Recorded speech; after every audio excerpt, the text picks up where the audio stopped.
Nós queremos apresentar a regente coral, Dorothy Collin. Boa noite, é um prazer estar aqui abrindo esse congresso tão importante para Mato Grosso, para o Brasil, apesar de ser mato-grossense, acho que tem uma importância fundamental no ensino. E é com prazer que a gente vem cantar para vocês, vem mostrar um pouquinho do nosso trabalho, do que a gente faz todo dia. E a gente, o Coral FMT, começou cantando Canta Mais. A gente, além de cantar, a gente pede para todo mundo cantar, né? Fazendo uma música dessas. Da nossa música popular brasileira, e que tem autoria do nosso grande Tom Jobim e Vinícius de Moraes, grandes músicos e poetas que são brasileiros, que são nossos. A gente segue a nossa apresentação com Amor de Índio, uma música de dois compositores mineiros, Beto Neves e Ronaldo Bastos, e que tem arranjo de Eduardo Narchevitz, é um músico carioca.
Este primeiro promete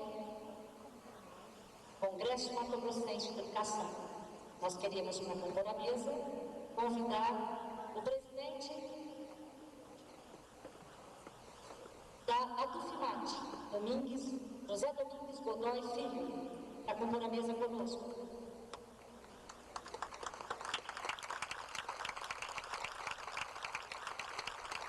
Gostaríamos de chamar também o presidente do Sinasef, Arlindo Alves de Souza.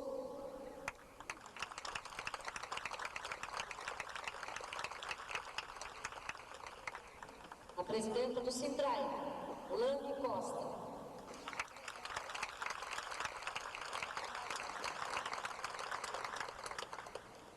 Antes, vice-presidente regional do Pantanal, Carlos Alberto Sanches.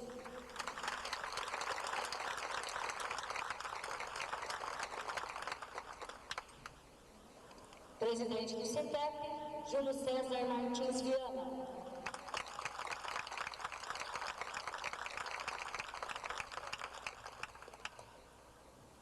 Presidente do Sintuf, Benedito Rodrigues da Silva Ferraz.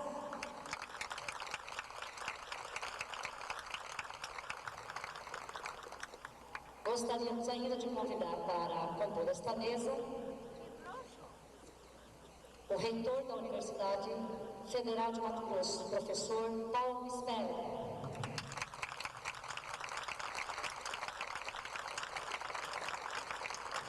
Também gostaríamos de convidar para a mesa a representante da Comissão de Educação da Câmara de Vereadores do município de Cuiabá, a professora Vera Pereira Araújo.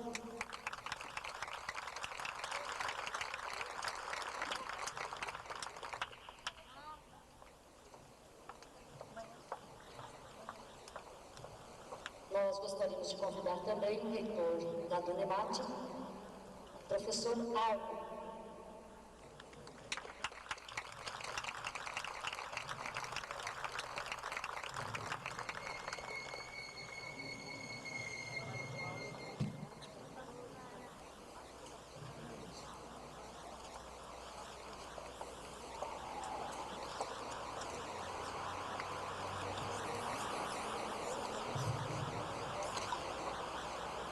E o coral da Universidade Federal de Mato Grosso convida todos os presentes para que juntos cantemos o hino nacional.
Mais uma vez a gente agradece o coral da Universidade Federal de Mato Grosso, que tem feito brilhantes apresentações, não só aqui na capital, mas também no interior do estado.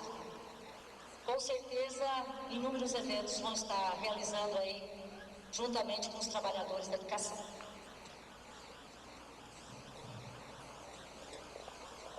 Neste momento, a gente compomos a mesa com os representantes dos sindicatos que brilhantemente organizou este evento, o primeiro Congresso Mato Grossense de Educação. E nós gostaríamos então de estar convidando a todos para que pudessem estar fazendo a sua saudação para os participantes do primeiro COMED, professores, funcionários, alunos, pais, que aqui estão se preparando para o grande debate do Plano Estadual de Educação.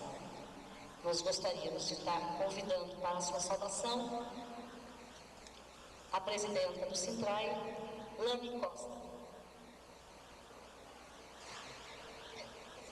Boa noite a todas e a todos. Em nome dos trabalhadores em estabelecimentos de ensino privado do estado de Mato Grosso, nós trazemos as nossas fraternas saudações, especialmente aos companheiros e às companheiras que se deslocaram de todo o interior do estado para se fazerem presentes aqui hoje. Nós entendemos que esse congresso acontece num momento importante, quando nós iremos pensar as políticas que estão sendo desenvolvidas e que nós pensamos que devem ser desenvolvidas para o estado de Mato Grosso. Então, nós esperamos que este congresso, o primeiro congresso mato-grossense de educação, nos renda muitos frutos, que a gente já vem aí nessa caminhada, nesse processo de discussão do ensino no estado de Mato Grosso, que daqui para frente a gente possa iniciar uma nova fase. Então, em nome dos trabalhadores dos estabelecimentos de ensino do estado de Mato Grosso, nós agradecemos a presença de todos e esperamos que no decorrer dos trabalhos a gente possa produzir e colher muitos frutos. Obrigada. Obrigada, Nani. Presidente do Sinasef, Armindo Alves de Souza. Boa noite a todos e a todas. Nós aqui representando os servidores da Escola Técnica Federal e queremos, na nossa fala, trazer a todos vocês um voto de tranquilidade, sucesso desse primeiro Congresso Estadual de Educação aqui de Mato Grosso. Muito nos honra fazer parte dessa mesa, porque vemos que, através desse Congresso, nós vamos repensar e, se Deus quiser, melhorar a nossa forma de contribuir para as mudanças que queremos implantar nesse país. São eventos como esse que nos faz lembrar que ainda é possível sonhar e que o sonho pode se tornar uma realidade. Então, nesse momento, nós queremos, em nome da nossa comunidade, agradecer àqueles que realmente organizaram esse evento, porque nós, que aparecemos aí como organizadores, não tivemos o tempo suficiente de disponibilidade também para ajudá-los. Mas sabíamos de antemão que o grupo era um grupo que tinha muita garra e que esse encontro ia acontecer e com qualidade. E nós queremos aproveitar também, gente, outubro está bem aí. Incrível que a maioria dos políticos que aí estão nos massacrando passaram pelas nossas mãos. Esse é o momento de reflexão também por aí. Que reflua cada um de você e se achar que um candidato ou candidata tem um projeto capaz de mudar o rumo desse país, então vista a camisa e defenda, porque os corruptos passaram pelas nossas mãos e nós não podemos continuar nos omitindo. Então que aproveitemos também esse congresso para fazer esse trabalho e levar a mensagem para as nossas entidades. O mais, muito obrigado, parabéns para vocês. Obrigada, Armindo. Presidente do Sintuf, senhor Benedito Rodrigues da Silva Ferraz. Boa noite, senhoras e senhores. Boa noite, companheiros da mesa, professor Paulo Speder. Esta noite é uma noite bastante especial, quando esse segmento de trabalhadores e trabalhadoras da educação e também a sociedade civil organizada se reúne nesse primeiro congresso para discutir a educação pública no país. Eu quero dizer que isto vai além da simples discussão. Também nós temos a preocupação ao observar aqueles que usam da educação como seus palanques de campanha. E para isso, nós estaremos aqui nesses 3 dias, abrindo essa discussão e também fazendo uma reflexão, apontando aqueles que têm realmente o compromisso com a educação pública do país. E essa é a nossa garantia para o cidadão, para o trabalhador que tem o seu sustento da trabalhadores, principalmente da universidade, como das escolas públicas. Boa noite, boas-vindas e que tenhamos um congresso bastante feliz e proveitoso. Obrigado. Nós gostaríamos de convidar para a mesa o representante da Dunemate, professor Aparecido.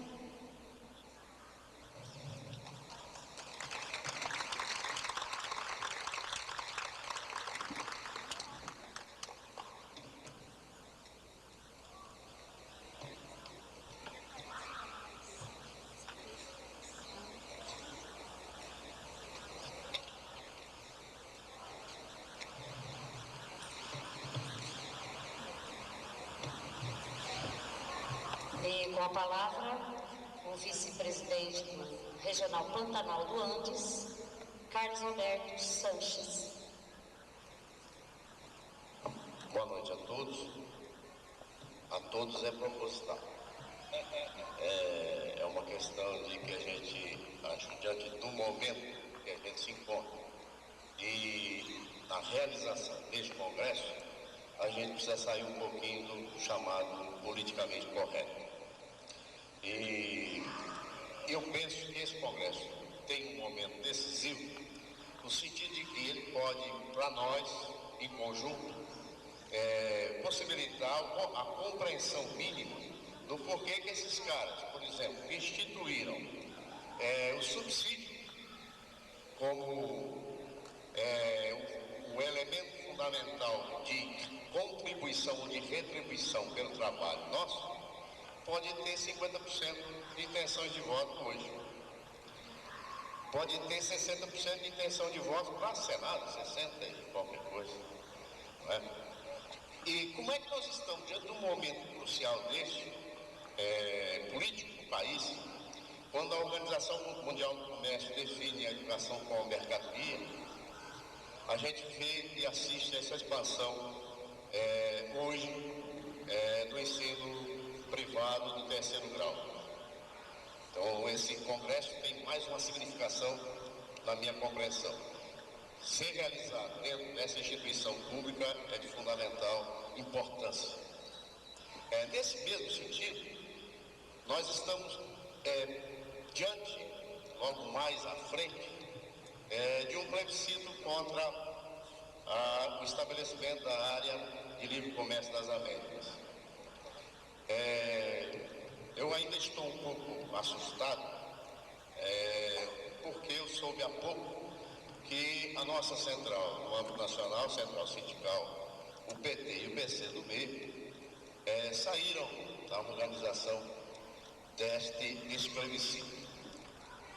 Eu considero, a partir desse momento, que esse congresso é muito mais importante do que eu já estava pensando anteriormente. Eu quero desejar a nós todos um bom trabalho no sentido de compreendermos essas questões e, claro, todas as outras que serão levantadas aqui durante a realização desse congresso. Eu desejo a todos, me incluindo diretamente, um bom congresso. Obrigado.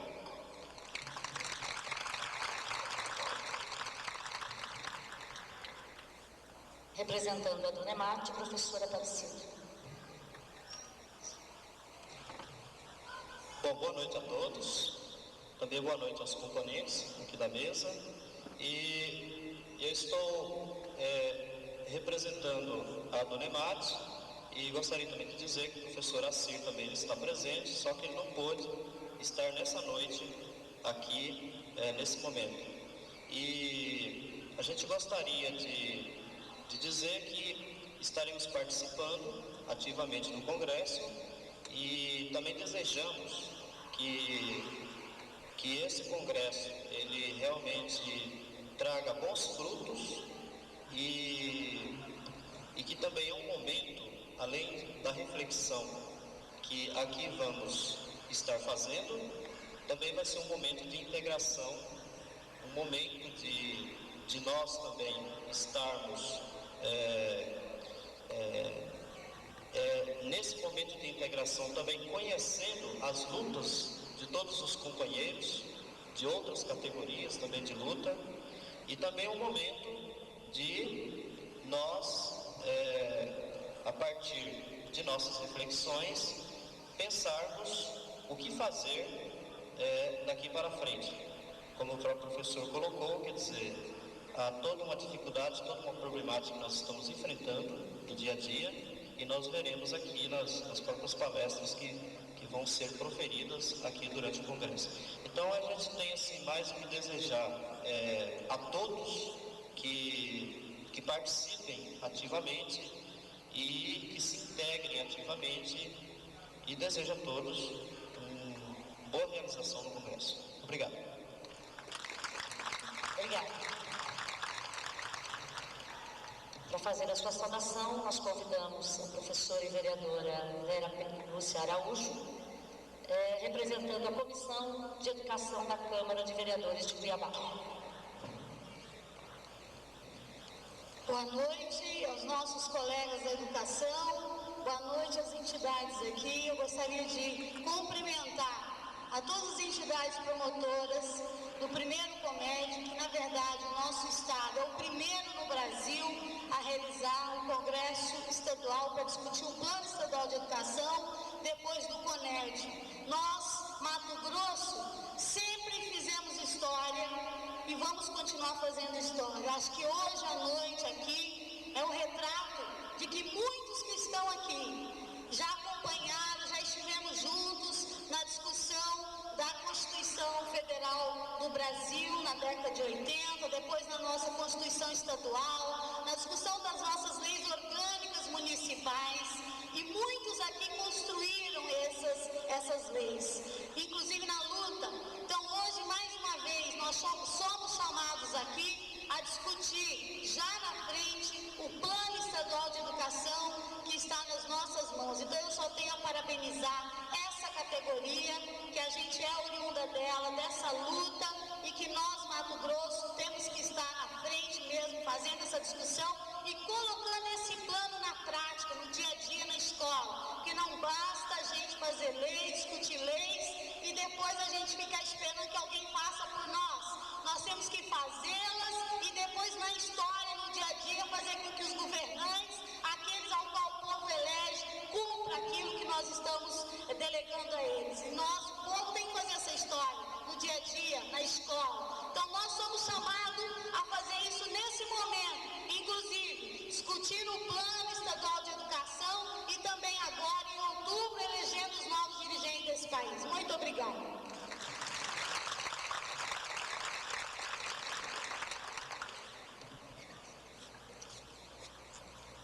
Para fazer a sua saudação, reitor da Unemate, Arno Rieder. Uma boa noite a todos. Com grande satisfação que estamos presentes na abertura desse evento. Queremos, num primeiro momento, cumprimentar os organizadores do evento, pela ideia e pela proposta que está embutido no primeiro Congresso Mato Grossense de Educação, e pelo pioneirismo também, como foi dito pela fala anterior, pela colega que falou anteriormente. Eu diria que estão de parabéns os organizadores, as instituições presentes, e estará de parabéns a geração que vai usufruir dos resultados das discussões que estarão culminando com esse congresso.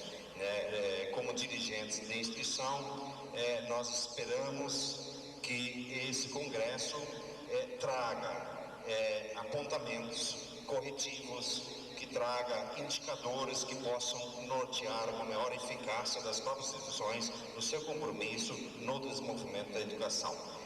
E, em especial, cumprimentar toda essa equipe da Universidade Federal do Mato Grosso, que tem sempre tomado essas iniciativas valorosas para fortalecer e colocar no trilho certo a educação mato-grossense. Obrigado.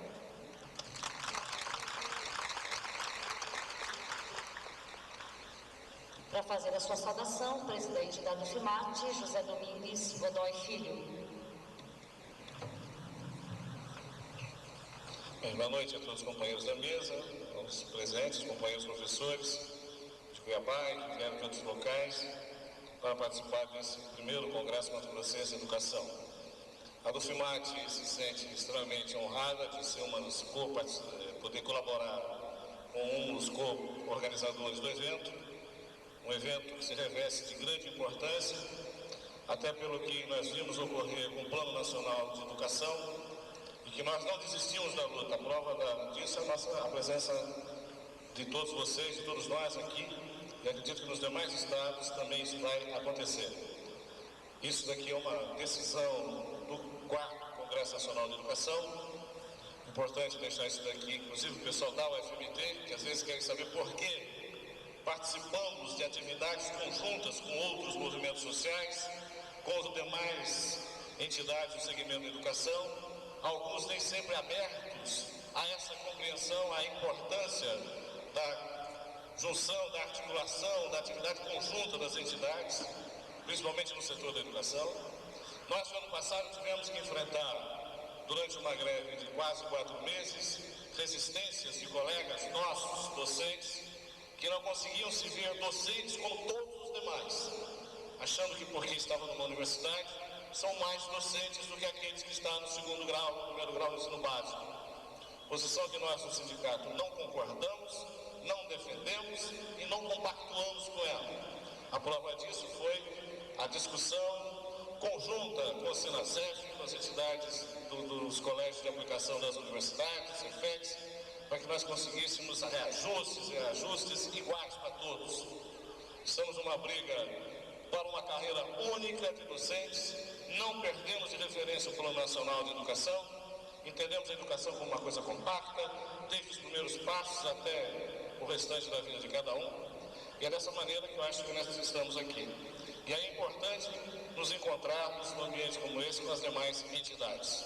Muito importante isso daí. Muito importante também nesse momento, pela transição que teremos aí possível, né? E esperamos que mudança mesmo no país a partir de outubro, do mês de outubro, numa situação que depois de 8 anos, ou dos últimos 10 anos, daqueles que disseram que querem ficar 20, destroçaram o país totalmente, não há mais nenhuma dúvida, todos os indicadores demonstram isso, concretamente, até o dólar. O dólar daqui está praticamente no mesmo valor do dólar da Argentina. Arrebentaram com a gente, arrebentaram com a nossa economia. Estão arrebentando com a universidade, com a educação, com a saúde, aceitando as regras da Organização Mundial do Comércio, certamente será ponto de discussão, o próprio Cogiola deve tratar disso também aqui hoje, e que nós não podemos aceitar a transformação de educação em serviço, em mero serviço. Pior do que isso, não podemos aceitar que transforme o nosso país em mercado emergente e nós em mercadorias. Nós somos gente, nós não somos mercadoria. E nós não podemos aceitar, portanto, que se venha impor a nós a anexação do álcool. Não é? Seremos anexados aos interesses daquele alucinado que governa a principal potência aqui do Ocidente. Não é admissível isso. Isso é um ponto fundamental que nós temos que discutir, que temos que ter decisões, posições, porque tem atividades amarradas em direção a isso. Então isso é muito importante para nós esse ano. No caso nosso das universidades, da mesma maneira, nós não podemos aceitar que se afronte a Constituição Nacional, modificando o artigo 207, que nos dá autonomia ferida brutalmente ao longo desse mês, através de uma lei que restaura, né, os dedos duros aqui dentro da universidade, quando pega a Advocacia Geral da União e faz com que as procuradorias jurídicas dentro das universidades, dos órgãos públicos, se tornem apêndices, órgãos, instâncias desses dedos duros. Que eles vão funcionar como verdadeiros dedos duros, uma forma sofisticada das antigas agências de informação, né? Que tinha dentro das universidades. Nós pegamos no sentido que a coisa tem se pautado, da maneira como tem se pautado o judiciário, da maneira porca como alguns membros do judiciário têm tentado impor uma reforma no judiciário nos moldes do artigo da medida 219 do Banco Mundial para transformar o judiciário em instância de definição de interesse das empresas estrangeiras. É muito claro isso que está lá. Então isso nos traz um monte de dificuldades e de questões que nós vamos ter que estar atentos, para a nossa luta na construção do Plano Nacional, do Plano Estadual de Educação, no resgate, na recuperação do que foi o nosso projeto de Plano Nacional de Educação. Todos, a imprensa, setores de governo, todos esses ficavam dizendo que nós nunca tínhamos proposta.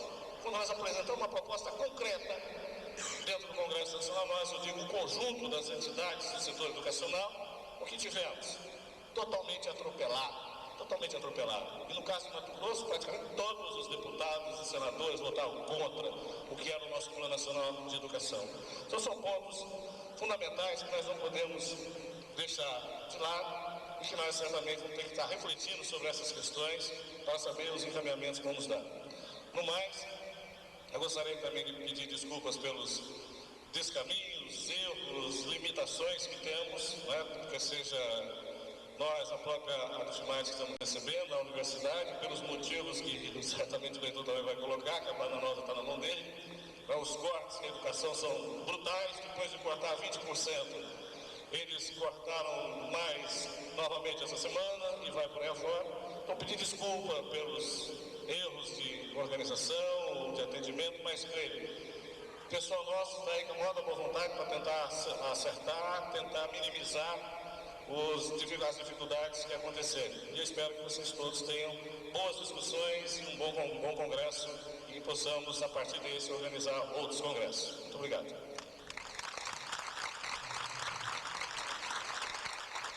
Para fazer a sua saudação, o presidente do Sintep e também presidente da Central Única dos Trabalhadores de Mato Grosso, professor Júlio César Martins Viana. Boa noite a todos e a todas, companheiros e companheiras aqui que partilham esta mesa, reitor da Universidade Estadual, reitor da Universidade Federal, em particular minha companheira de História, e que dentro desse próprio espaço aqui, desse ginásio, participamos de um congresso que foi decisivo para a construção do sindicato que representa os trabalhadores da educação básica em 1990. Eu não tenho dúvida, companheiros e companheiras, que esse instante é um momento histórico, não só para as nossas vidas, mas também para a população de Mato Grosso e, quem sabe, também uma referência para a população brasileira. Primeiro, pela coragem que todos nós, dirigentes das entidades que dirigimos, tivemos de enfrentar as dificuldades, nem todas elas materiais, mas até histórica, de estarmos aqui na disposição e na equipe de debater inclusive as contradições, as diferenças, mas uma perspectiva de daqui tirarmos um projeto dos trabalhadores, dos estudantes, da sociedade de Mato Grosso para a educação. Não um projeto que vá somente definir a responsabilidade do que seria a educação própria, na lógica deles, a ser oferecida pelo município, ou pelo Estado, ou pela União.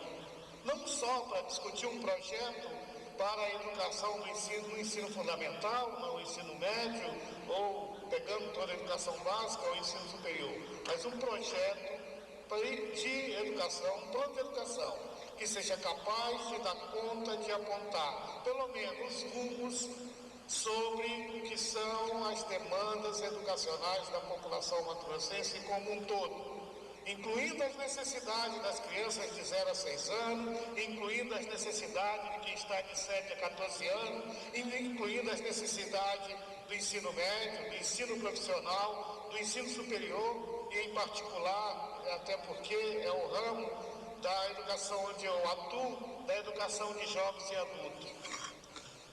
Mas mais do que isso, incluindo as necessidades dos trabalhadores e das trabalhadoras da educação e dos estudantes, considerando também esses aspectos como demanda que deve ser respondido pela sociedade e que deve, do ponto de vista de assegurar uma política ou um projeto político de educação que deve ser cobrado do Estado e principalmente arrancado dos governantes que a gente tem enfrentado aí ao longo da nossa história. Tenho clareza de que deste congresso nós ainda teremos a partir desse congresso muito o que fazer. Não tenho dúvida disso, mas tudo o que nós tivermos que fazer após esse congresso será definido pela criatividade, pela formulação, pela capacidade de construir propostas, mas mais do que isso, de reafirmar o nosso propósito, o nosso compromisso com a cidadania, com a qualidade social de vida, com a democracia e com os direitos de homens e mulheres que produzem as riquezas desse Estado e desse país. Independente de qual seja a sua função na produção dos bens necessários para a manutenção da população desse Estado, como ele participa desse processo. Sei, companheiros, que a realização desse congresso tem uma participação efetiva das diretorias dos sindicatos que aqui estão como comissões organizadoras. Mas todo o trabalho, toda a formulação, toda a criação, todo este propósito tirado dessa direção não teria sentido nenhum se não tivéssemos aqui agora os companheiros e as companheiras dos diversos segmentos educacionais que venham aqui legitimar, que venham aqui dar credibilidade, que venham aqui credenciar essa iniciativa e com isso a gente dá uma resposta para aqueles que pensam em formular projetos que têm como perspectiva não trazer mesmo nenhuma esperança para nós, apenas atender a imposições de organismos internacionais que querem, a partir desse sucateamento, dessa subtração dos direitos sociais, assegurar os bens e as riquezas geradas por nós aqui, os recursos gerados por nós aqui num processo nunca visto de acumulação. Então, companheiros e companheiras, sejam todos bem-vindos e bem-vindas e esperamos, ao final durante esse congresso, que a gente aqui construa um projeto comum. Esse projeto comum, não tenho dúvida, companheiros e companheiras que aqui estão na condição de dirigentes sindicais, ele terá as partes que nós consensuaremos, que nós, de forma nenhuma, de que nós teremos profundo acordo sobre ela. Mas também teremos as questões que não será possível a gente construir o consenso de imediato.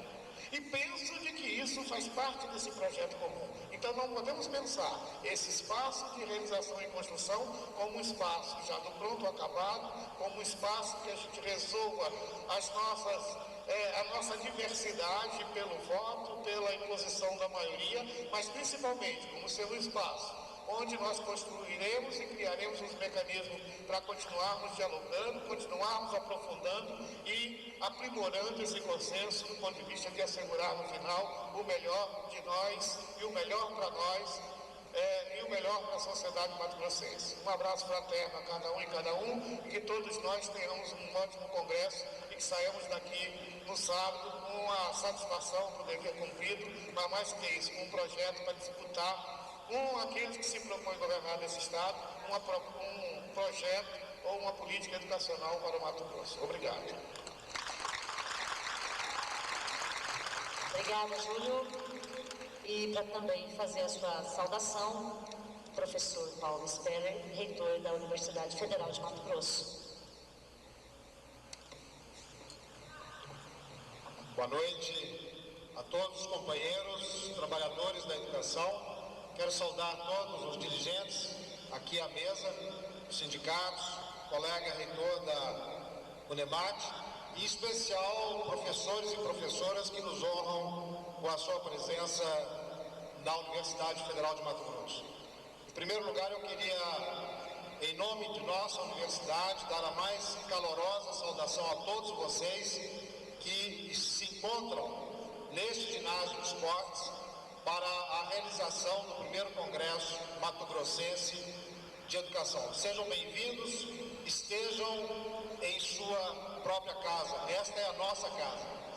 A UFMT tem uma tradição histórica, nos seus 31 anos de existência, de um compromisso que se afirma cada vez mais com a educação em Mato Grosso. Seja na formação de professores, seja na produção de novos conhecimentos, nós estamos umbilicalmente comprometidos com a educação de nosso Estado, através do campus de Cuiabá, do campus de Rondonópolis, do campus do Médio Araguaia e do campus do Norte Mato-Grossense, além dos 5 centros de formação à distância e os polos móveis que mantemos em vários municípios. Hoje estamos em mais de 70 municípios, direta ou indiretamente. Então, nosso compromisso se reafirma neste momento e se reafirma mais ainda quando justamente no dia de ontem o Conselho Universitário da UFMT reafirmou o artigo 207 da Constituição Federal como nosso norte, a nossa base da autonomia, considerando a autonomia universitária baseada na Constituição Federal como auto-aplicável independentemente de qualquer legislação adicional. Por outro lado, nós reafirmamos a importância de que esta autonomia esteja colocada ao serviço de uma educação libertadora, de uma educação que efetivamente contribua para a construção de uma sociedade mais justa e mais solidária. E as perspectivas que se nos colocam neste momento são perspectivas otimistas, são positivas, o que depende de todos nós. Nós nos aproximamos de um momento crucial de nossa história, de grandes decisões no âmbito do Estado, no âmbito nacional, na escolha de novos dirigentes e de novos representantes no Parlamento Estadual e no Parlamento Federal. É uma decisão que compete a nós, eleitores, compete a nós, cidadãos, compete a nós, sociedade mato-grossense, sociedade brasileira. Está em nossas mãos, portanto, mudar os rumos deste país. E a nossa universidade se reafirma comprometida com esse processo de mudança e, com certeza, a partir do próximo ano, estaremos em melhores condições de atingir esse grande objetivo, de colocar a universidade pública, gratuita e de qualidade social ao serviço deste projeto libertador para o nosso país. Sejam bem-vindos, estejam em casa. Muito obrigado.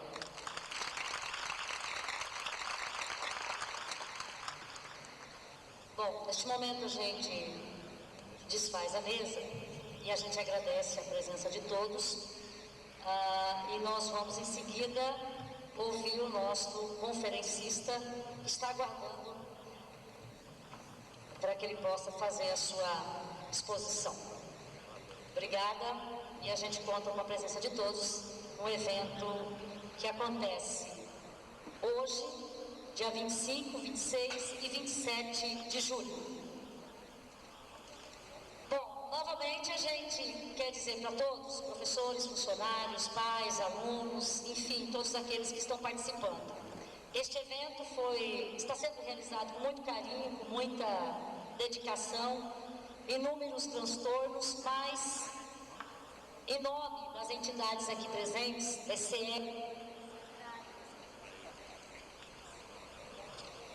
DCE, Sindrai, Sintuf, a do FIMAT, Sintep, a do NEMAT, Sinasef, Andes, a gente agradece antecipadamente a presença de todos. Queremos aqui agradecer a presença de algumas pessoas, embora que a gente não conseguiu ver todos. O presidente do PT Municipal, Jurandir Lara, queremos agradecer a presença do presidente da CONTEE, que é a Confederação Nacional de Educação, Augusto César Peta, o representante do Diretório Regional do PCdoB, Miranda Muniz, o coordenador de pós-graduação do Instituto de Educação, Manuel Mota, a presidente do Sintrai Sente, da região sul do Mato Grosso, Gilmara Ramos, e a diretora das Escolas Técnicas da UBS, Carolina Marcorion, e o vice-presidente da CUT, Nivaldo Queiroz. Muito obrigada, gente. Bem, para a nossa primeira conferência, para a nossa conferência de abertura, a gente convidou o professor Oswaldo Codioli. que a gente gostaria de estar chamando aqui para a mesa.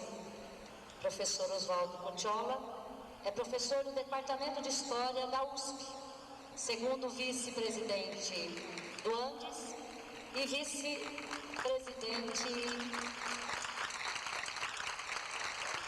da USP. Bom, conferência Educação, Democracia e Qualidade Social. É com imenso prazer, então, que nós o recebemos aqui no primeiro Congresso Mato Grossense e também o recebemos aqui em Cuiabá. O calor é grande, da mesma forma é o nosso calor em recebê-lo aqui na nossa universidade, na nossa capital e neste Congresso Mato Grossense de Educação, para fazer a discussão, o debate e nos prepararmos para a grande conferência estadual de educação a ser realizada em novembro. Do que o habitual. Os argentinos herdaram dos italianos a qualidade, ou melhor, o defeito de falar muito rápido, certo? Então eu consigo falar português correto do ponto de vista gramatical, com acento, com sotaque, e lamentavelmente muitas vezes muito rápido. E quando as pessoas não estão habituadas, não conseguem me entender. Então vou tentar falar com a lentidão necessária e caso eu esteja acelerando demais, eu gostaria que a minha companheira aqui da mesa me fizesse notar isso, certo? Para que eu diminua o ritmo, certo? Para me tornar compreensível. Em segundo lugar, menciono que sou argentino porque, na verdade, estamos diante de um processo na universidade, na educação em todos os seus níveis, que é bastante semelhante para todos os países da América Latina e que vem de centros de poder que estão fora da América Latina e que somente vamos poder enfrentar com chances de sucesso à escala latino-americana, não apenas de um país, certo? Os oradores que me precederam fizeram referência aqui a um plebiscito contra a ALCA, né? Aliança para o Livre Comércio das Américas, e evidentemente que este tipo de ação é uma ação que se concebe como continental, ou seja, não apenas como uma ação brasileira contra a ALCA, porque para nos opormos a esse e outros projetos vindos dos Estados Unidos, somente poderemos fazê-lo com sucesso se unificarmos as lutas dos mais diversos países. Lutas que estão acontecendo, inclusive com um caráter mais presente e mais radical em países vizinhos, como por exemplo a própria Argentina, mas também a Bolívia ou Uruguai, devido a que a situação da educação, da universidade e também do ensino básico e fundamental está sofrendo ataques ainda piores dos que estão acontecendo no Brasil nos países vizinhos. Todo mundo ouviu falar da situação da Argentina, certo? Mas da situação da Argentina só se ouve falar daquele lado mais espetacular, certo? Ou seja, o sequestro dos depósitos bancários, as mobilizações com as panelas na rua, a fome, mas não se ouve falar em que situação se encontra a educação, a universidade também na Argentina, certo? Que é parte de todo esse quadro e que está sofrendo um ataque muito forte, e nessas mobilizações que estão acontecendo neste momento na Argentina, o setor educacional e universitário em particular está tendo uma presença muito forte. Agora, eu gostaria apenas de introduzir inicialmente na minha fala e posteriormente, se for possível, fazer um debate com vocês, os elementos fundamentais que me parece devem nos mobilizar a todos os setores vinculados à educação pública e também aos companheiros que estão vinculados a educação privada, mas não a educação privada porque defendam a educação privada, mas simplesmente porque somente encontraram um posto de trabalho para exercer sua vocação de educadores no setor privado, seja no setor privado do ensino básico e fundamental, seja no setor privado do terceiro grau ou do ensino universitário.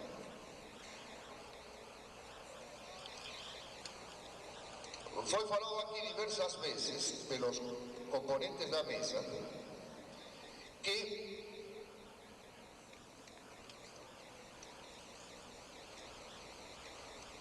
o eixo fundamental que ameaça atualmente a educação pública no Brasil, e eu diria em toda a América Latina, é a ofensiva comandada pela Organização Mundial do Comércio, da qual faz parte o projeto da ALCA, no sentido de transformar a educação em um serviço, aliás, mercantil, portanto, negociável no mercado e, principalmente, aberto ao livre investimento do capital estrangeiro.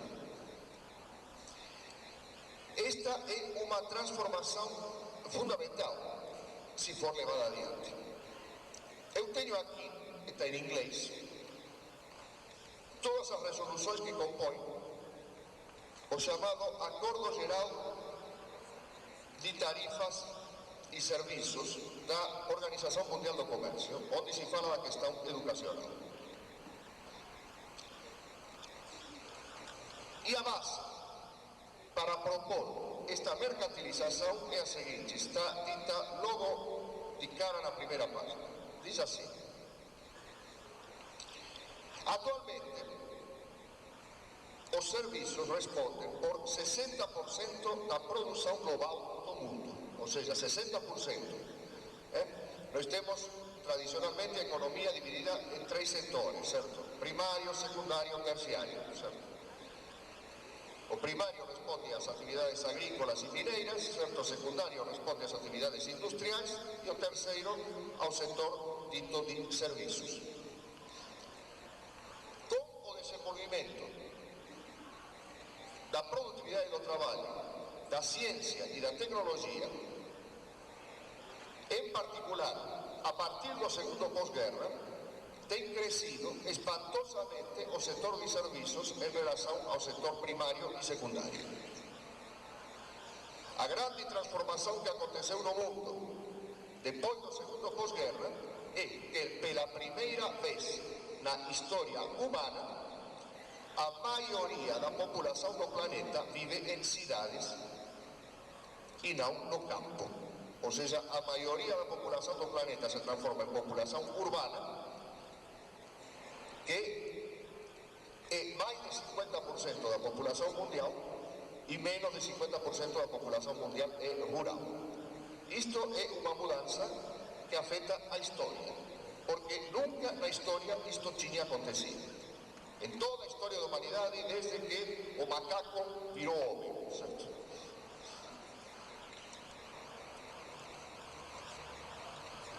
E entre as transformações que se manifestam no aparelho econômico em função dessa transformação acelerada da sociedade, se manifesta esta da conquista de uma supremacia na produção global, considerado o mundo no seu conjunto, de serviços em relação à produção primária e à produção industrial. Porque os serviços são responsáveis por uma percentagem cada dia maior da produção global. Esta maneira de ver as coisas, a economia dividida em 3 setores, é apenas útil do ponto de vista contábil, certo? Está perfeitamente claro que a economia não pode ser cortada em fatias, como se fosse um salame, certo?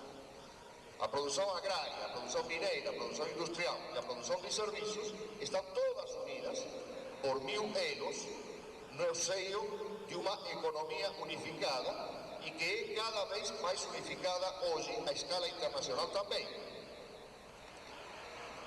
O que significa o crescimento do setor de serviços é que tanto a produção agrária, quanto a produção mineira, mineira, quanto à produção extrativista de um modo geral, quanto à produção industrial, tem hoje uma percentagem de conhecimento científico e de aplicação tecnológica do conhecimento científico no processo de produção muito maior do que no passado. Ou seja, o crescimento do setor de serviços significa o crescimento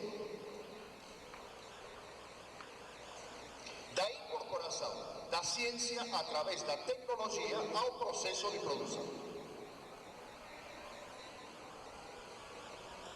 E secundariamente, de tudo o que acompanha, não somente o processo de produção, mas também o processo de circulação de mercadorias, ou seja, o crescimento do comércio, do transporte, etc, etc.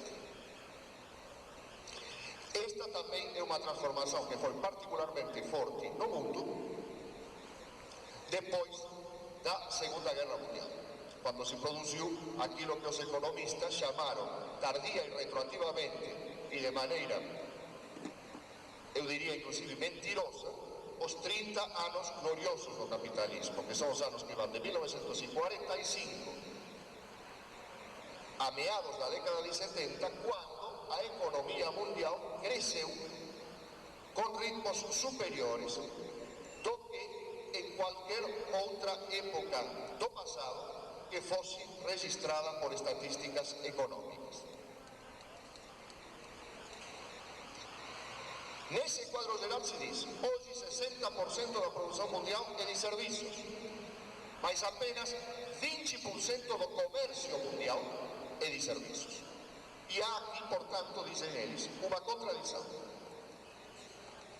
O que é dominante no processo de produção não é ainda dominante no processo de circulação. Isso para dizê-lo em termos marxistas. Mas para dizê-lo em termos da Organização Mundial do Comércio, que obviamente de marxista não tem nada, é 60% da produção global e do emprego está alocado no setor de serviços e apenas 20% do comércio. Ou melhor, o setor de serviços responde apenas por 20% do comércio mundial. Então, o que ele se propõe? Diz, há aqui um desequilíbrio. Devemos eliminá-lo. Para eliminá-lo, devemos fazer o quê? Liberalizar o comércio de serviços. Então, todas as transformações que estão sendo propostas no campo educacional e que afetam absolutamente todos os setores, mas que, em particular, as mudanças que estão sendo propostas hoje afetam a universidade.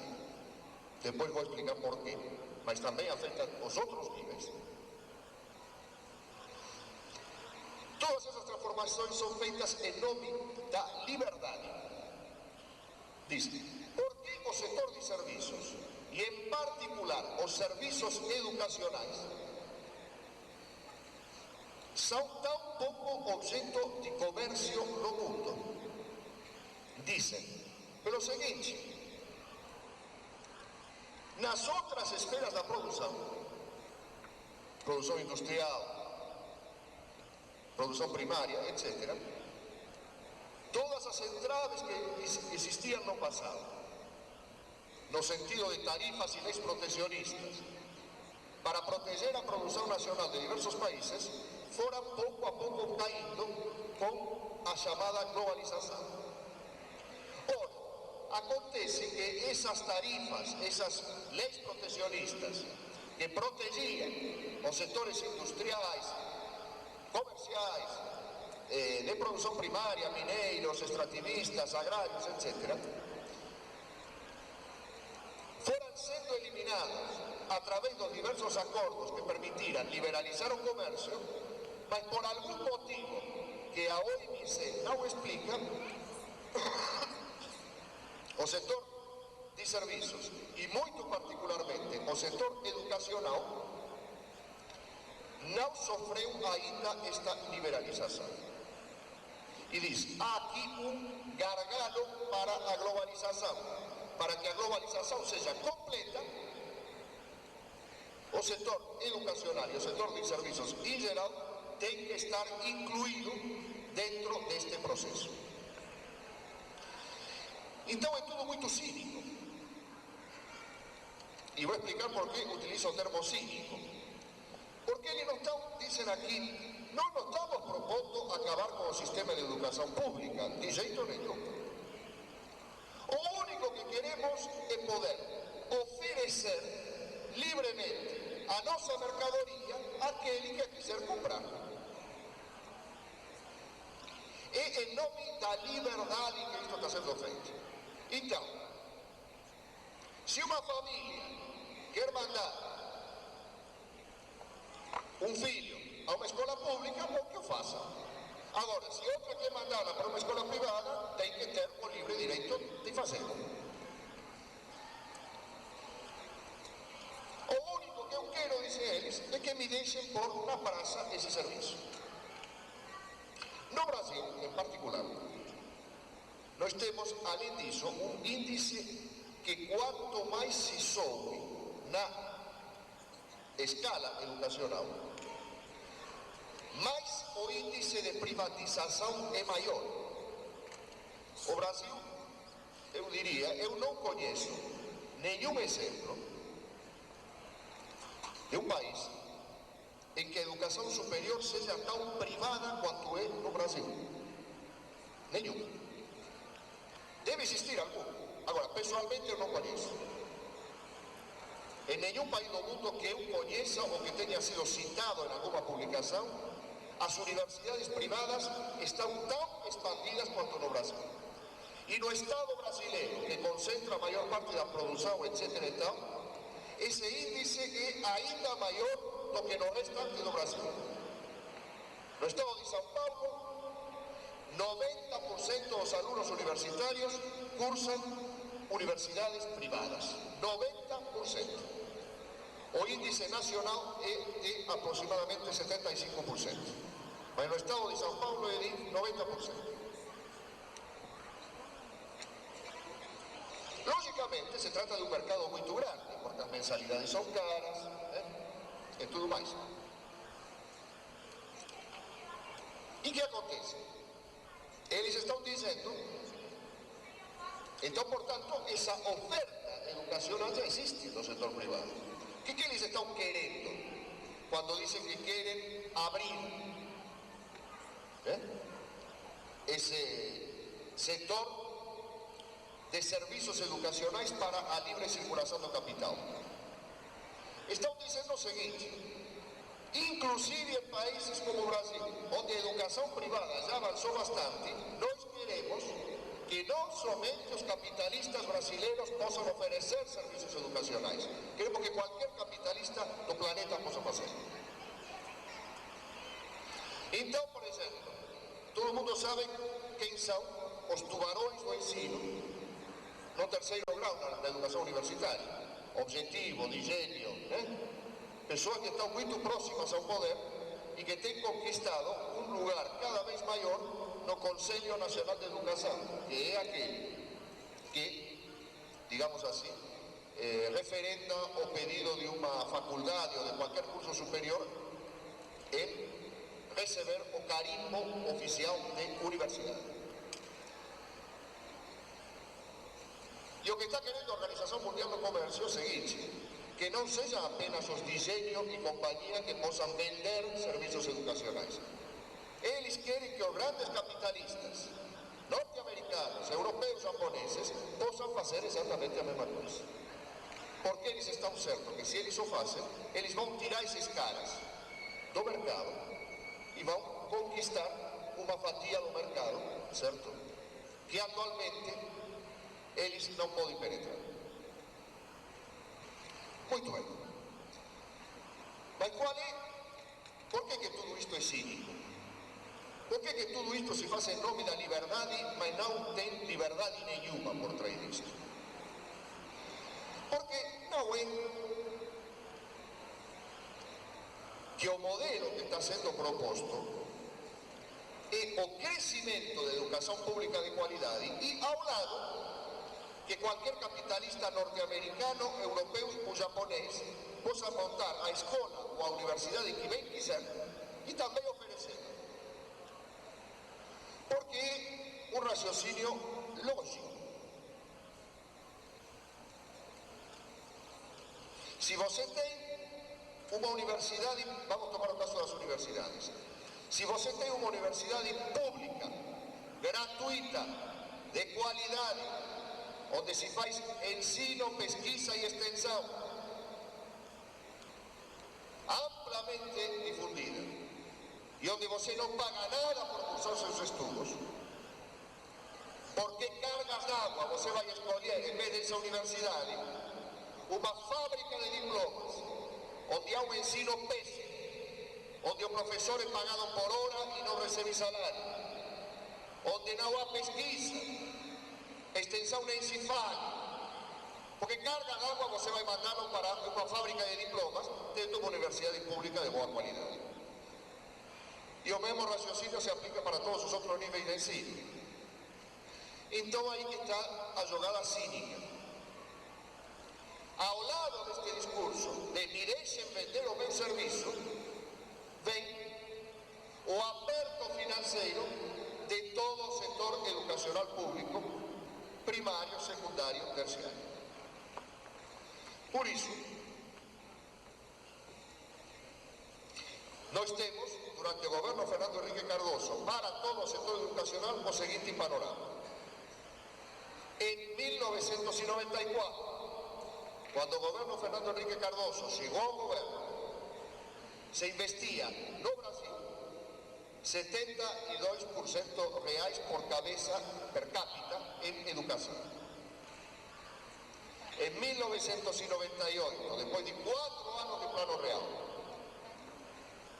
que são esses anos que agora, falsificando novamente as estatísticas, como já o fizeram com relação à reforma agrária e como já o fizeram com relação aos níveis de engajamento na educação, nos jornais de hoje, de ontem e de antes de ontem, está sendo propagandizado que nos 4 primeiros anos do governo de Fernando Henrique, a renda cresceu tanto que a renda cresceu durante os 8 anos de Fernando Henrique 14% para todo o Brasil, apesar de ter diminuído nos últimos anos caracterizados pela crise. Pois bem, nesses 4 anos que teriam sido responsáveis por esse tão grande crescimento da renda dos brasileiros, que não é verdade, o investimento per capita em educação no Brasil foi parar de R$72, que era onde o tinha deixado a ditadura militar e o governo de Collor, ou seja, que era uma porcaria e um dos mais baixos do mundo, para R$57 por habitante.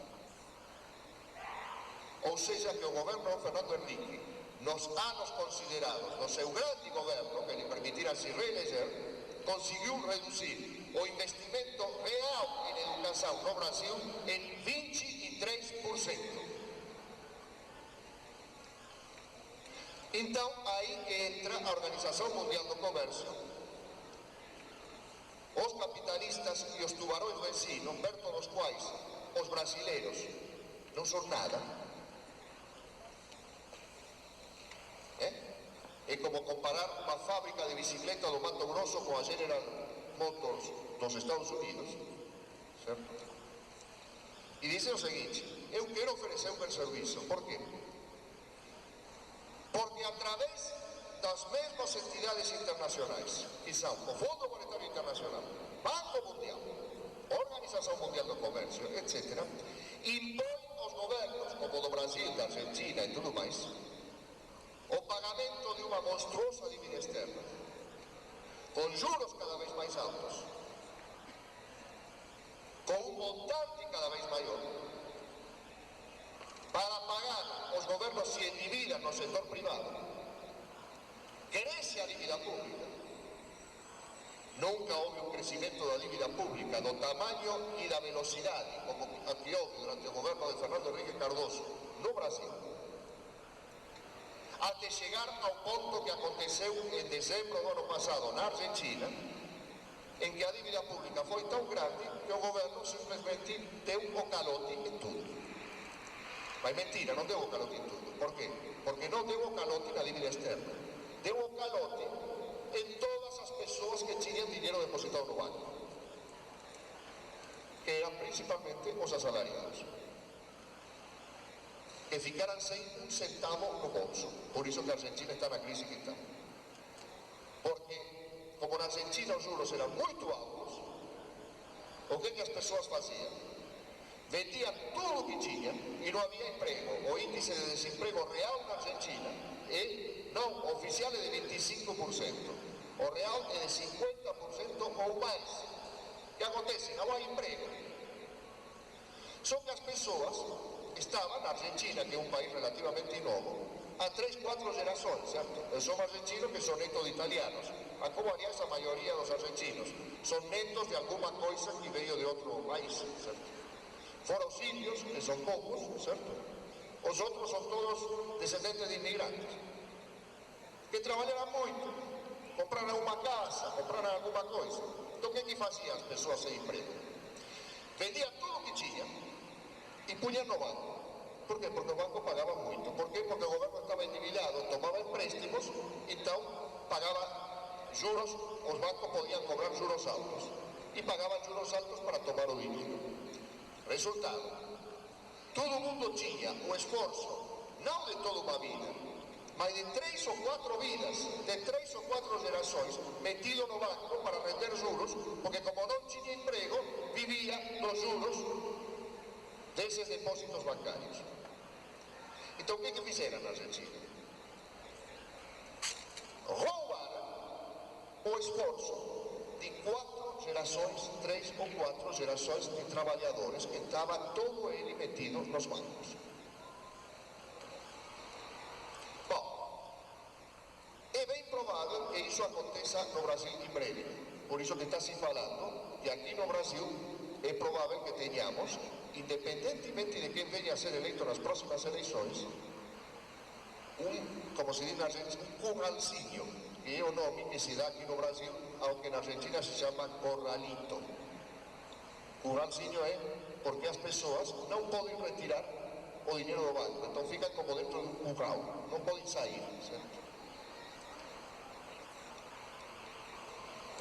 Então, o que temos? O seguinte: em virtude desse crescimento monstruoso das dívidas, que constitui uma transferência extraordinária de recursos do Brasil, da Argentina, da Bolívia, do Uruguai, do Peru, do México, de todos os países latino-americanos, para o grande capital financeiro internacional, que não tem uma taxa de lucros tão grande em qualquer setor produtivo ou de serviços no planeta, quanto aqui tem aqueles que emprestaram a juros a esses países, porque os juros dessas dívidas são os maiores do planeta. O Fundo Monetário Internacional lhes diz: pague essa dívida, mas não tenho dinheiro, então tira de outro setor. Então, o orçamento brasileiro, que alguns anos atrás consagrava 10% para o pagamento das dívidas, depois passou a consagrar 20%, depois 30%, depois 40%, até superar os 70%. E o resto de onde sai? Da saúde, da educação, de todo o resto. Então, é uma estratégia complementar. O Fundo Monetário Internacional, onde os Estados Unidos dominam de modo absoluto, exige medidas de austeridade fiscal, corte de fundos para a educação, corte de fundos para a saúde, e, enfim, para todos os gastos que beneficiam a população. Para quê? Para que as dívidas sejam pagas. As escolas ficam às moscas, o investimento real na educação é cada dia menor, e como todo o setor público é destruído, aparece, agora diz, agora que não há escola pública, que as universidades públicas crescem num ritmo que é espantosamente baixo com relação à demanda.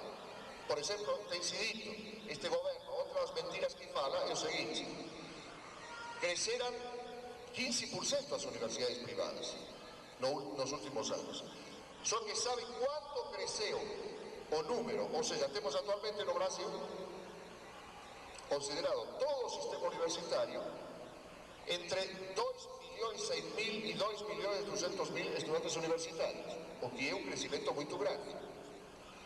Só que no tempo em que se deu esse crescimento, o número de alunos que frecuentan o segundo grau e que concluem o segundo grau e que, portanto, estão em condições de entrar na universidade, passou de pouco mais de 3 milhões para 8.200.000. Ou seja, que enquanto as universidades cresciam 15%, o setor secundário cresceu 140% a 150%.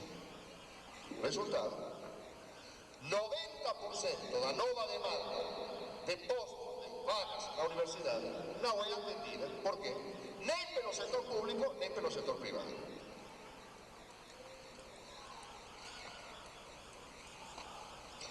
Agora, o que quer fazer esse capital estrangeiro?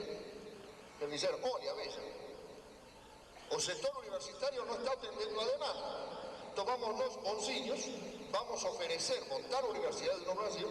Então esse 90% que não está conseguindo entrar na universidade vai ter uma universidade onde entrar. Não querem fazer isso. Porque se esse 90% não está conseguindo entrar na universidade é porque tenta entrar nas universidades públicas e não consegue. E não entra nas universidades privadas porque não tem como pagar a mensalidade.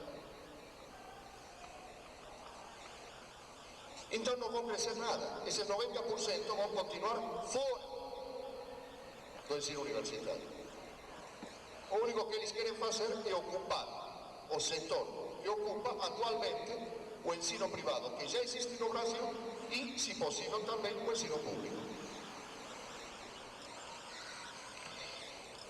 Então nós temos, então é notável, porque por um lado o Fundo Monetário Internacional exige medidas de austeridade e pelo outro a Organização Mundial do Comércio exige medidas de liberdade. E é tudo cínico. E o cinismo chega até muito longe, porque, por exemplo, se diz assim: atualmente a Organização Mundial do Comércio tem 142 países aderidos. E todo mundo que quiser opinar dentro da Organização Mundial do Comércio pode opinar. E inclusive a Organização Mundial do Comércio comporta um tribunal interno que, se você quiser, por exemplo, suponhamos que acontece como acontece com a siderurgia brasileira e a siderurgia norte-americana. Os norte-americanos que pedem que se baixem as tarifas alfandegárias em todos os países do mundo, para todos os capitais, inclusive os educacionais. No entanto, mantém tarifas elevadíssimas dentro do seu próprio país para que o capital estrangeiro não penetre aí.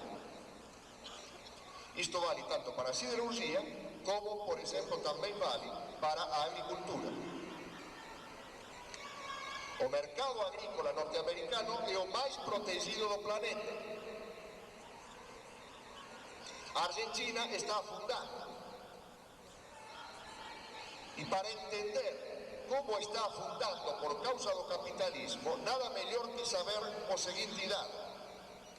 Nesse país, meu país, onde nosso país, porque a Argentina também é América Latina, 50% da população está abaixo da linha de pobreza absoluta, está passando fome. E a Argentina é, atualmente, o maior produtor de alimentos per capita do planeta e a produtividade agrária argentina no último ano superou inclusive a dos Estados Unidos, é a primeira do mundo. Ou seja, está morrendo de fome no meio da abundância. É a típica crise do capitalismo. Quando se produz mais, não do que a população necessita, mas mais do que aquilo que o mercado consegue absorver. Então, nós temos o seguinte: diz, a Organização Mundial do Comércio é democrática, tem 142 países aderidos, tem até tribunais. Se alguém não gosta, o Brasil não gosta das tarifas que os Estados Unidos põem para a produção siderúrgica brasileira, tudo bem, faça um processo, contrate um advogado, temos um tribunal. Vai dar ganho de causa? O Brasil ganha. Façam cosas. O que acontece? Esses processos são caríssimos. Já dentro da Organização Mundial do Comércio, há centenas de processos. Dessas centenas de processos, mais de 90% são processos movidos por países desenvolvidos contra países subdesenvolvidos e apenas menos de 10% são processos movidos por países subdesenvolvidos contra países desenvolvidos. Por quê? Porque os países subdesenvolvidos não têm nem recursos para fazer o processo. Ou seja, a escala internacional vale o mesmo que vale para a justiça brasileira, que todo mundo sabe como funciona, certo? Se você é agredido pelo Estado por uma empresa privada e quer fazer um processo, 90% da população brasileira não consegue fazê-lo porque não tem recursos para pagar um advogado. Bom, com os países acontece a mesma coisa. Então temos essa ficção de democracia na Organização Mundial do Comércio e diz, como somos uma organização democrática, queremos a liberdade, que todo mundo possa investir onde lhe der na telha, sem que ninguém possa pôr nenhum tipo de restrição a esse investimento. Então não se queixem, porque aqui é tudo democrático. E de outro lado temos o Fundo Monetário Internacional. O Fundo Monetário Internacional diz, bom, aqui também somos democráticos. Como se vota no Fundo Monetário Internacional? Se vota da seguinte maneira. Os países põem dinheiro para esse fundo de moedas, que se chama Fundo Monetário Internacional. E tem votos de acordo com a quantidade de dinheiro que tem nesse fundo. Os Estados Unidos têm 20% desse fundo. E através do suborno controlam um monte de outros votos. Ou seja, os Estados Unidos têm maioria absoluta no fundo. Então, o organismo que não é democrático é como se no Brasil se dissesse assim, vamos ver, quanto dinheiro você tem na conta bancária? Agora temos eleições nacionais, certo? Então você diz assim, quanto dinheiro tem Antônio Hermínio de Moraes na conta bancária? 1.000 milhões. Bom, tudo bem, então vale 1 milhão de votos. Quanto dinheiro você tem na sua conta bancária? 200 reais. Então você vale um voto. O Fundo Monetário Internacional está organizado dessa maneira. Então, o Fundo Monetário aperta a goela dos países, lhes impõe planos de austeridade, impõe corte do financiamento de todos os serviços públicos. E por outro lado, vem a Organização Mundial do Comércio e lhe diz, agora eu quero liberdade para vender meu serviço educacional nesse país. E os que tenham dinheiro vão poder comprá-lo, e os que não tenham dinheiro vão ter que ficar com um sistema educacional público cada vez menor em relação ao crescimento da população, cada vez de pior qualidade e cada vez mais jogado às traças. Essa é a lógica do sistema. A última coisa que eu quero dizer, para não me estender mais, que eu propositalmente não entrei muito em questão de números, apenas o estritamente necessário, para que se entendesse a parte conceitual e o mecanismo de como funciona isto. A última coisa que quero dizer é por que o motivo disso tudo. Porque alguém poderia me dizer, tudo bem, isso que você está contando tem um jeito de real, certo? Mas por que acontece isso tudo? O capital é mau por natureza. Eles fazem isso porque tem a maldade no fundo da alma. George Soros, que é um mega investidor internacional, Alan Greenspan, que é o chefe do Tesouro norte-americano, enfim, todos esses personagens que impõem, que fazem as normas do mundo, são maus por natureza. Francamente, o que tem no fundo da alma essas pessoas eu não tenho a menor ideia. Eu acho que não tem nada, certo? Inclusive que não tem muito na cabeça delas também, certo? Não apenas na alma. O problema não é esse. O problema é que temos um processo histórico que segue uma lógica. E essa lógica é a lógica do capital, porque vivemos em um sistema capitalista. Todos os economistas, inclusive os capitalistas, estão totalmente de acordo que os anos de ouro do capitalismo acabaram no início da década de 70. E que a partir daí a economia mundial entrou num período de crise, de fechamento dos mercados, em relação à quantidade de capitais disponíveis no mercado, que criou uma série de saídas esquizofrênicas. Uma é o crescimento explosivo no setor financeiro com relação aos outros setores da economia. Ou seja, se criou um setor da economia onde o capital, que não encontra oportunidades de investimento lucrativo nos demais setores da economia, obtém um rendimento fictício no setor financeiro. Daí o crescimento espetacular da economia financeira, do que se chama a economia da dívida, e o crescimento espetacular dos juros no mundo inteiro. Os países capitalistas que dominam o mundo atualmente são, na verdade, os grandes agiotas mundiais.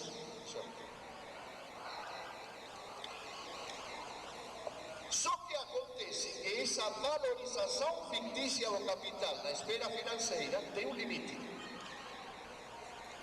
Qual é esse limite?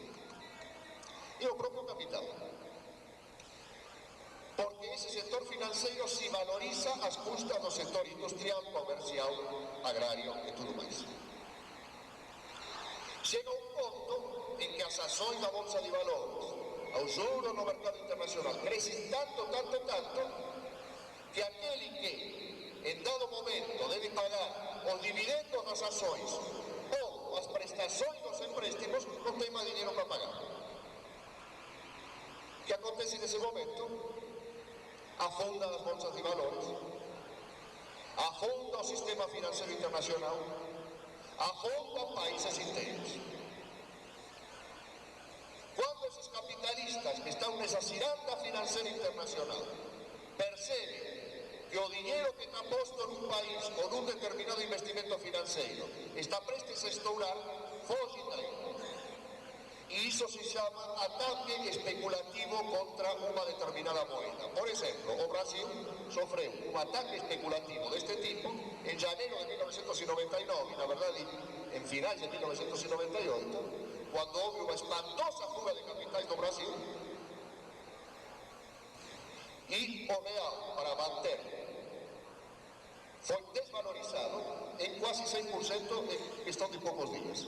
Então, o produto bruto do Brasil, que era medido em dólares, de 1,5 trilhão aproximadamente, em finais de 1998, se transformou em aproximadamente 800 bilhões, ou seja, perdeu 40% em questão de um mês.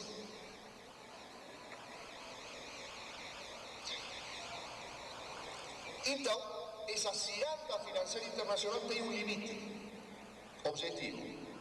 Foi atingido há poucos meses na Argentina, quando em poucos dias houve uma fuga de 20 bilhões de dólares e posteriormente um calote geral em toda a economia.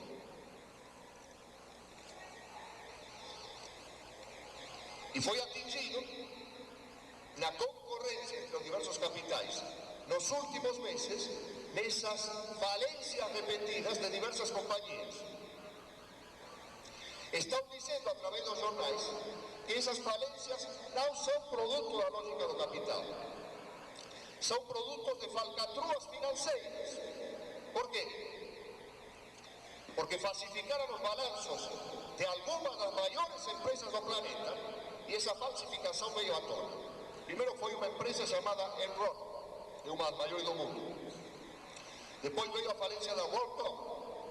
Depois, vieram várias aí, não vou citar todos os nomes. Depois aconteceu isso também com empresas europeias, em particular aquelas beneficiárias da privatização da água na América Latina. Foram todas a falência na Europa. Ora, todas estão indo a falência por falcatruas financeiras. Então, qual é a conclusão a tirar? Que todas faziam falcatruas financeiras. Contabilidades falsificadas, balanços que daban lucros que não existiam. Resultado é uma prática geral em todas as empresas para captar capitais. Porque se investe numa companhia na Bolsa de Valores, se essa companhia está dando lucros. E se a companhia não estiver dando lucros, inventavam lucros que não existiam. E na hora de pagar o dividendo desses lucros não tinham dinheiro para pagar. Resultado, foram todas para a falência. Então, é a lógica do capital. Não que uma delas estivesse infringindo as normas. Todas estão infringindo as normas. Absolutamente todas. Portanto, como o setor bursátil, o setor da bolsa e o setor financeiro em geral não é suficiente como para conter todos esses capitais em excesso no mercado, o capital procura desesperadamente que todos os setores, que por diversos motivos que não vou entrar aqui, escaparam, fugiram da órbita de exploração direta do capital, saúde pública, educação pública, transporte público, saneamento, água, o básico para o ser humano sobreviver, e logo mais, até o próprio ar, se transformem em campos de investimento do capital, porque o capital precisa desesperadamente de novos campos de investimento. E a lógica, portanto, que está por trás disso é transformar em campos de exploração do capital tudo que tinha fugido à exploração do capital nas últimas décadas, a saber, saúde, educação, saneamento, transporte, sobrevivência alimentar das pessoas através da água. Não aconteceu ainda no Brasil, mas na Argentina, na Bolívia, nesses países, a água está privatizada e se vende cada vez mais caro. E eventualmente com a privatização da Amazônia e todo esse escândalo que está vendo aí, inclusive a privatização do ar. Então o capitalismo tem atingido um ponto de extraordinária contradição com o desenvolvimento das forças produtivas sociais e, eu diria, com a sobrevivência da raça humana no planeta. Daí a perspectiva que está colocada. Por isso, para finalizar, eu quero dizer o seguinte: no quadro desta lógica, certo? No quadro desta lógica, debemos nos opor a tudo isto e debemos defender a educação pública, a universidade pública, etc. Porque defendendo a educação pública de qualidade, socialmente referenciada, etc., nós estamos defendendo, não, como dizem os jornais, um interesse corporativo. Eu acabei de publicar semana passada um artigo em defesa da universidade pública na Folha de São Paulo, na página 3, imediatamente, no dia seguinte, tinha um editorial da Folha de São Paulo dizendo: esse artigo que defende a universidade pública é um artigo corporativo. Não, nós estamos defendendo o interesse corporativo dos professores da USP ou das universidades públicas. E defendendo a escola pública, não estamos defendendo o interesse corporativo dos professores das escolas públicas. Estamos defendendo a única perspectiva de sobrevivência da nação, da América Latina, do Brasil, de uma população com níveis mínimos de educação, e se possível não tão mínimos, que portanto tenha a possibilidade, certo, de se defender perante o mundo. Portanto, estamos defendendo a própria perspectiva da sobrevivência da humanidade civilizada contra aqueles que querem transformar tudo, absolutamente tudo, que é elemento vital e básico para o ser humano sobreviver neste planeta, em sociedade, em uma mercadoria que se compra e se vende. E que, portanto, aquele que não tem dinheiro para comprar está fora da sociedade humana. A sociedade humana nasceu, se desenvolveu e cresceu por justamente a lógica contrária, a saber, a de considerar que todos os que nascem humanos são membros da sociedade humana por direito básico e elementar. Estamos intentando transformar aquilo que históricamente a humanidade considerou como cualidades y requisitos básicos para a existencia de uma sociedade civilizada en objeto de compra y de venta. Debemos nos opor a iso, por tanto, todos debemos defender un plano nacional de educación en defensa de educación pública, un plano estadual de educación, sermos contra a AUCA, nos organizarmos en sindicato, lutarmos, etcétera, porque é a única maneira de defendermos unha perspectiva para o Brasil, para a América Latina e para a toda a sociedade humana, certo?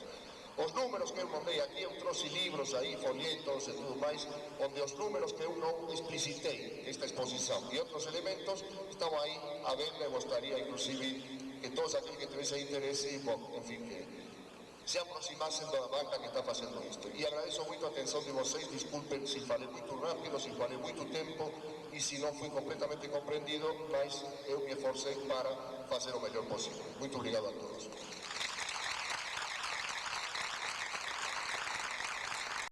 Obrigado, professor Oswaldo Codiola, que fez uma brilhante exposição sobre a questão da conjuntura nacional e internacional. A gente agradece a presença do professor aqui no nosso primeiro Congresso Mato Grossense de Educação e também aqui na capital de Cuiabá, que está fazendo nesse período um calor intenso.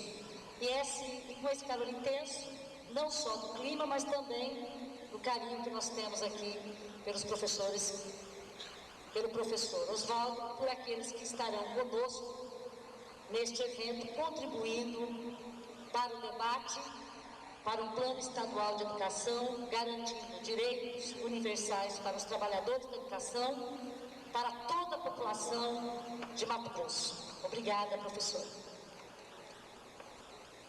Bom, antes da gente encerrar, nós queremos fazer alguns informes para que a gente possa encaminhar os nossos trabalhos nos 2 dias que nós teremos, sexta e sábado. Mas antes disso, nós queríamos registrar ainda a presença de mais uma autoridade aqui presente. Catarina Sena, assessora pedagógica da Secretaria Municipal de Educação de Várzea Grande, certo? Bom, e nós todos somos autoridades, né?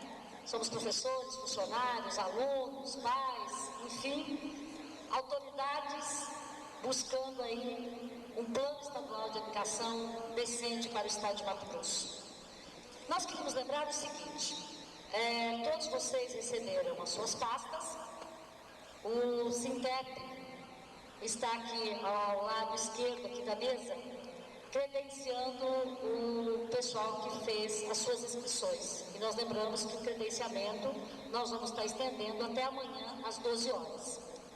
A do FIMAT também, como Sintra, está aqui à minha direita fazendo credenciamento e também inscrições. Lembrando que na pasta dos companheiros e companheiras que se credenciaram do FIMAT, está faltando o Plano Estadual de Educação. A Secretaria Estadual de Educação providenciou apenas 500 exemplares, já está de posse mais 500, e amanhã de manhã nós estaremos distribuindo para aqueles congressistas que não receberam o Plano Estadual de Educação. Lembramos ainda que as refeições serão oferecidas no RU e também aqui próximo ao campus universitário. Para quem vai almoçar e jantar no RU, nós temos horários definidos pela coordenação. O almoço das 12h15 às 13 horas e o jantar das 17h30 às 19h30. O Sintep está alojando os nossos colegas aí, companheiros e companheiras, professores, funcionários, alunos que vieram do interior em 2 escolas, na Escola Estadual Ferreira Mendes, próximo aqui da universidade, e na Escola Raimundo Pinheiro. Para a Escola Raimundo Pinheiro nós teremos o transporte dos companheiros e companheiras. E lembrando ainda que nós vamos estar iniciando os trabalhos amanhã às 8 horas, lembrando também o credenciamento. E a gente gostaria de dizer aqui aos congressistas que a gente pudesse manter os nossos locais de permanência nesse evento limpos. Portanto, a gente gostaria da compreensão e da colaboração de cada um e de cada uma para que a gente pudesse manter esse local constantemente limpo. E lembrando também que